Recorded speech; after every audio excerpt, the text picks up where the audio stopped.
comment comprendre les maisons astrologiques pour ce qu'elles sont, c'est-à-dire des secteurs de vie ou des étapes de l'âme. Du point de vue géocentré, les signes sont créés par le mouvement du soleil alors que les maisons sont créées par la rotation de la Terre autour d'elle-même. Donc c'est vraiment la Terre qui crée les maisons. Là où les signes vont être une énergie abstraite, les maisons vont être du concret. Donc pour comprendre une maison, on peut prendre le signe avec laquelle elle est en analogie et se demander comment ce signe peut être retranscrit dans la matière. Par exemple, si je prends la maison 9 reliée par analogie au Sagittaire, ça va donner, le Sagittaire, qu'est-ce que c'est déjà dans son énergie? C'est tout ce qui va être philosophie, valeurs, loi, morale, ça va être la quête de sens, l'exploration, l'élévation.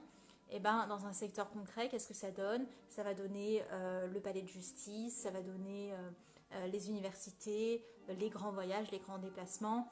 Donc ça c'est pour un secteur de vie, et pour une étape de l'âme, qu'est-ce que ça va être? Ça va être le moment où on s'expanse, où on va vers le céleste, où on est encore un peu sur terre, mais on a vraiment ce lien avec le divin qui se met en place, qui s'expanse. Donc voilà, c'est hyper important de faire la différence entre un signe et une maison. Analogie ne veut pas dire égal, pas du tout. Donc ça va vous aider à bien comprendre vos interprétations.